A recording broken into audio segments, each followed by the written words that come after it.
And you can see why. Because they believe that this stone... Hello family, I hope you're doing well. Welcome to the channel. I've been meaning to talk about this topic for quite some time now, and I think today seems like a good opportunity to discuss this. So let's watch the video and then I'll give you the full analysis. So I saw that video yesterday and I screamed because I had that exact experience when I was 20 years old and went on Umrah, and someone literally grabbed a big chunk of my behind as I was walking around to do Umrah, and it caught me off guard and I screamed. I told my mom immediately, my family that was around me, and everyone was just kind of like, oh, that's something that happens here. That just happens here. It's known for happening here. And I was in shock. Yes, exactly. And she's not wrong. There is other videos. This first one is, I was like, what is happening?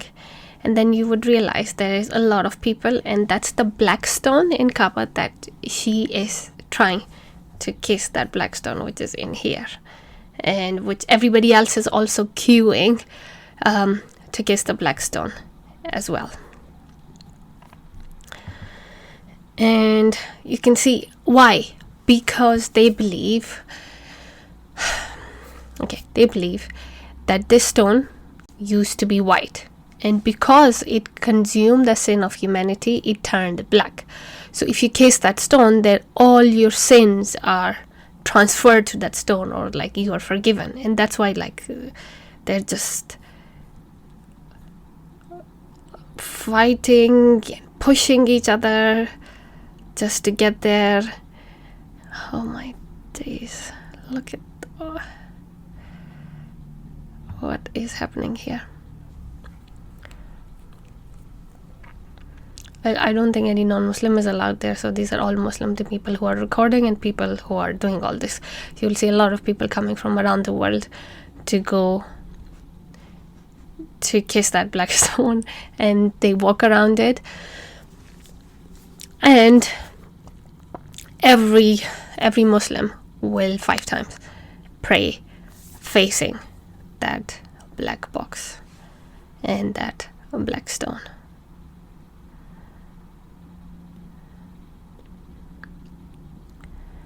Let's just watch what's happening. Oh my days. Okay, so for Hajj, men have to wear special garments. Okay, it has to be unstitched. See, like this model you see over here. So it's like 2 pieces of fabric to cover your body. You're not allowed to wear any clothes. So you see, it's just a fabric. It's just like 2 sheets, imagine like sheets of towel or something. So they're 2 separate sheets. They're not sewed in. For men, this is ihram, and this is what you wear when you go there, because you have to humble yourself in the presence of God.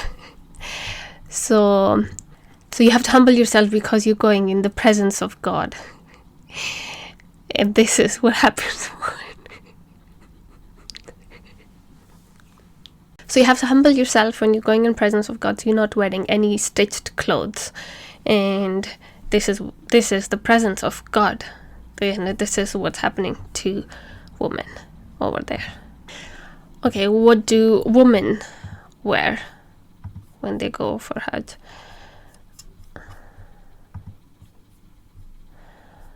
I don't think there is any hard and fast rule, so women are just dressed like that, I think.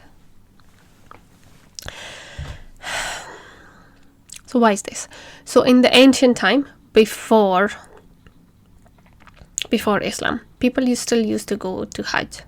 People would still go for the pilgrimage. They used to come to Mecca, and it was filled with idols.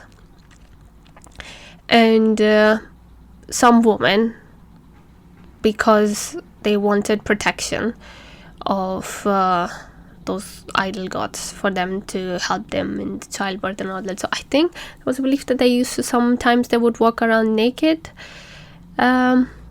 or in a minimal clothes or something. They would just walk around it, or just, you know, just to humble yourself, they would walk around, and they would walk 7 times just to thank all the, so the 7 walks was based on the planets and stars that they could see at that time, like Earth, Sun, Moon, and the North Star,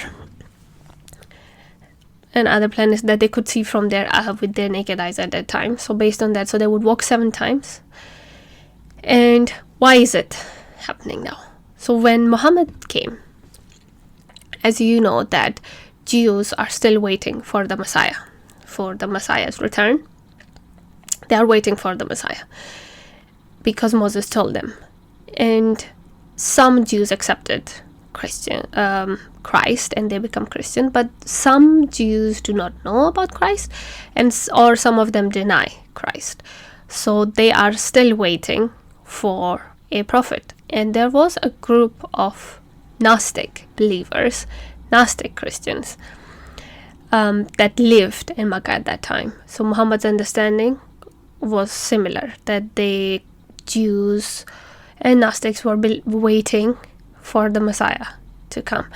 And when he had an encounter with the angel, or fallen angel most precisely, he told him that you are the prophet. And everybody used to worship towards Jerusalem. Everybody used to worship towards Jerusalem by that time, when Muhammad first declared himself to be the prophet. And when he went to Jews and told them that I am the prophet that you are waiting for, I have got the good news from this entity that I am that angel, I'm that prophet. They rejected him. They were like, no, you are not born of virgin, you're not born in Bethlehem, you cannot perform any miracles, you are not the Messiah that we are waiting for. So Jews rejected him. And then when he came back from Mecca to Medina, when he came back from Medina to Mecca, then he told the people to remove the idols from this. And but he still kept the old worship, like everything that the pagans used to do before Islam. He just labeled it, because he was saying, like, I am the prophet, same as the Jews' prophet and Christians' prophet. I am from the same, I'm the last one and I am the great one. So now we worship the one God. And since they said, no, you're not the one, and he no longer wanted people to worship towards Jerusalem, and he wanted the favor of all the people that lived in Mecca, because for them Mecca was a place of a holy place and holy pilgrimage, and also they were getting a lot of trade based on a lot of people that used to come to visit. So he kept everything that the pagan used to do under the new brand, like new management, and called it monotheistic. And he managed to fool the people at that time. That makes sense. But to be able to fool the people in 20th century, that's something next level. And yet people do that. Hajj costs a lot of money to go for pilgrimage every year, but people do it because they think it will help them forgive their sin, until they actually go and experience the whole thing. Especially it's very difficult for women, as we've seen the videos. And covering head to toe does not protect anyone. You have seen it there. And to claim that this is monotheistic is crazy. There, it is a black stone. So he replaced the idols with that black stone. They used to have stones in the past as well. And they just changed it to the black stone, and people still go and they still do it. And these Muslims who are worshipping a black stone and black box then laugh on Hindus, saying like, oh, Hindus worship the idols and all that. In Hindus' defense, at least their idols look very cute. That reminds me. I recently visited a temple. It was like a school trip. I went with my daughter, because they do go to different holy places of different religions, and then they tell you there was like a very grand, beautiful temple, all made from marbles, carving and all that, and they had lots of idols in them, and they will tell you how it was made, and they explain that these idols, when they bring them, it's very, very interesting. Please pay attention. So when they bring these idols, they will do a ritualistic thing, which is called murti stapna, where they will perform different rituals on these idols to invite the spirits, the ancient spirits, to come and live in these idols. So, aka, they will make these idols possessed by those ancient spirits. And Christians, those ancient spirits, the Nephilim, the fallen angels, and the spirit that they were stuck in this world, that they cannot go away from this world, because they are a mixture of human and angel spirit. So those ancient spirits will be called upon to live in these idols, and these idols have their like sleeping time and their worship time. And then when people come to worship these idols, they are actually worshipping the spirit of those entities, which they call to put inside them.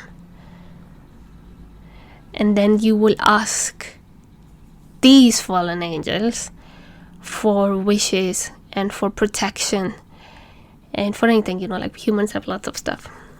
Help me find job or money or whatever. Anyway, and then they will do this ritualistic worshipping, going them up and down. So when you are in front of these idols, you are actually doing it to those ancient spirits, and that's what they are worshipping. That was quite interesting for me. So, hi, if you're new here, I am Mariana, and in my channel I don't stick to just one religion. We discuss everything. I know, and I am Christian. So I would say